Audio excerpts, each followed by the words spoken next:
Hello students, मैंने बड़े घर की बेटी से 10 क्वेश्चंस और उनके आंसर्स दिए हैं। अगर आप ये वीडियो बार बार देखेंगे तो जितने भी क्वेश्चंस और उनके आंसर्स इसमें हैं वो आपको अच्छे से लर्न हो जाएंगे, तो आपका लर्निंग का टाइम कम हो जाएगा। पहला प्रश्न है, बेनी माधव के कितने पुत्र थे? उनका परिचय दें। बेनी माधव मतलब बेनी माधव सिंह। उत्तर, बेनी माधव के 2 बेटे थे। बड़े का नाम श्रीकंठ था। उसने बहुत दिनों के परिश्रम और उद्योग के बाद बीए की डिग्री प्राप्त की थी और इस समय वह एक दफ्तर में नौकर था। छोटा लड़का लाल बिहारी सिंह दोहरे बदन का सजीला जवान था। दूसरा प्रश्न है, श्रीकंठ के पिता का क्या नाम था? वे क्या कार्य करते थे? उत्तर, श्रीकंठ के पिता का नाम बेनी माधव सिंह था।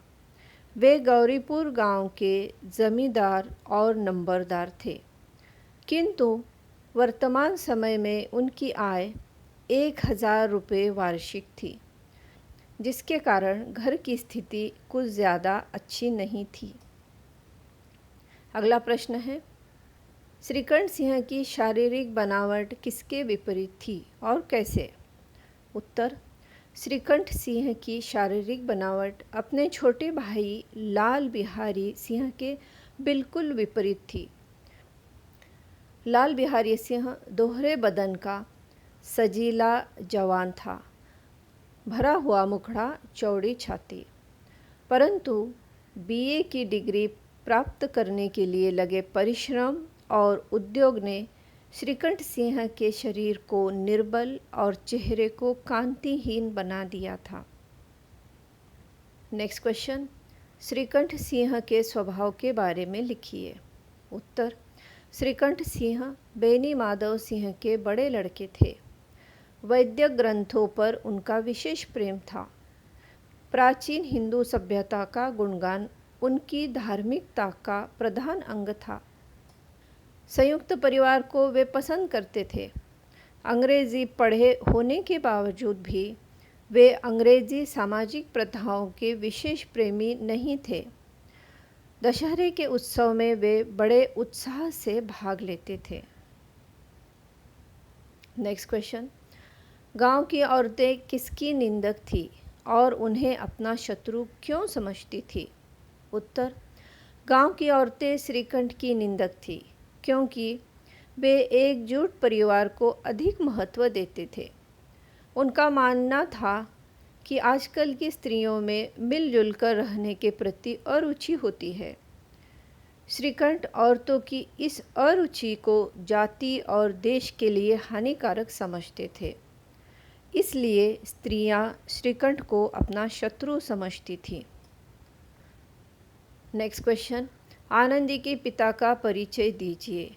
या ये सेम क्वेश्चन ऐसे भी आ सकता है कि भूप सिंह का परिचय दीजिए। उत्तर, भूप सिंह एक छोटी सी रियासत के तालुकेदार थे।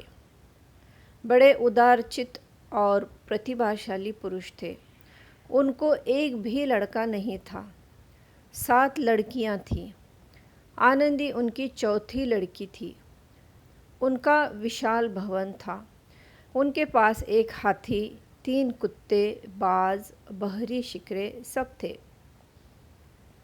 नेक्स्ट क्वेश्चन, धर्म संकट की स्थिति में कौन था, वह क्यों? उत्तर, धर्म संकट की स्थिति में आनंदी के पिता भूप सिंह थे। आनंदी भूप सिंह की सबसे सुंदर बेटी थी। उसका विवाह कहाँ करे? भूप सिंह ऐसी जगह आनंदी का विवाह करना चाहते थे। यहाँ आनंदी का विवाह ऐसे आएगा तो का लिखना रह गया है, ये टाइपिंग मिस्टेक है।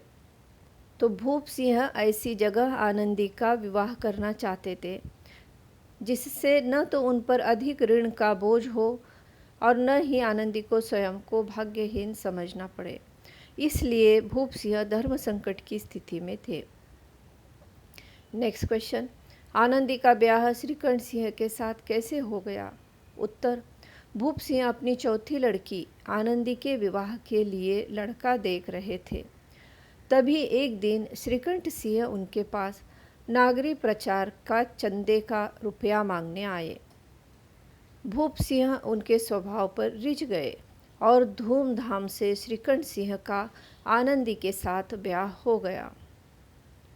नेक्स्ट क्वेश्चन, आनंदी के मायके और ससुराल के वातावरण में क्या अंतर था?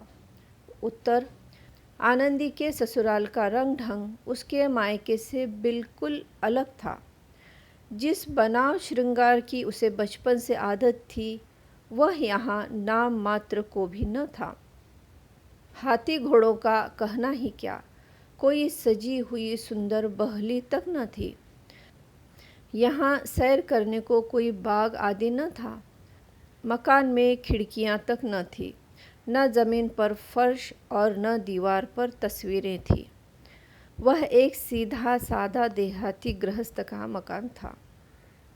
ये लास्ट क्वेश्चन है, इसके आगे के क्वेश्चन नेक्स्ट वीडियो में दूंगी। आनंदी अपने पति के किस विचार से सहमत नहीं थी? इसके संबंध में उसकी क्या धारणा थी?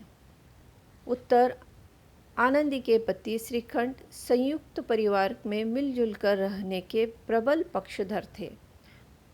स्वयं आनंदी भी उनके इस विचार से सहमत नहीं थी। इस संबंध में आनंदी के स्पष्ट विचार थे कि यदि संयुक्त परिवार में रहने के लिए बहुत सहनशीलता रखते हुए भी, अपने परिजनों को बहुत महत्व देते हुए भी परिवार के साथ निर्वाह न हो सके, तो प्रतिदिन की कलह से जीवन को बर्बाद करने की अपेक्षा यही उत्तम उपाय है कि अलग होकर रहे।